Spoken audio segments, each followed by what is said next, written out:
Assalomu alaykum hammaga, yana bir bor yaxshimisizlar, zo'rmisizlar, tengmisizlar. Hozir nimani sizlar bilan bo'lishmoqchiman. KPI qo'yganimizdan keyin bizning xodimlarimiz boshqacha ishlashni boshlar ekan.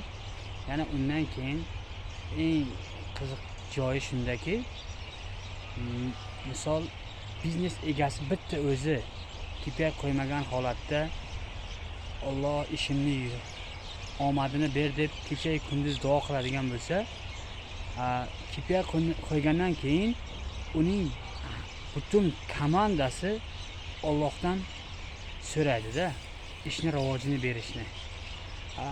Butun komanda Allohdan so'ragandan keyin ish qanchalik zo'r bo'lishini endi o'ylab ko'raylik-da desizlar. Nima dedilaringiz? Komanda 50 kishimi, 100 kishimi, 10 kishimi, 5 kishimi, 1000 kishimi, hammasi shu korxonani, shu biznesni, shu kompaniyani Allohdan rivojini so'rab harakat qilgandan keyin, hamma natijaga harakat qilgandan keyin bitta o'zingiz emas, endi butun komandangiz harakat qilyaptimi, demak siz muvaffaqiyatga erishishingiz osonroq bo'ladi.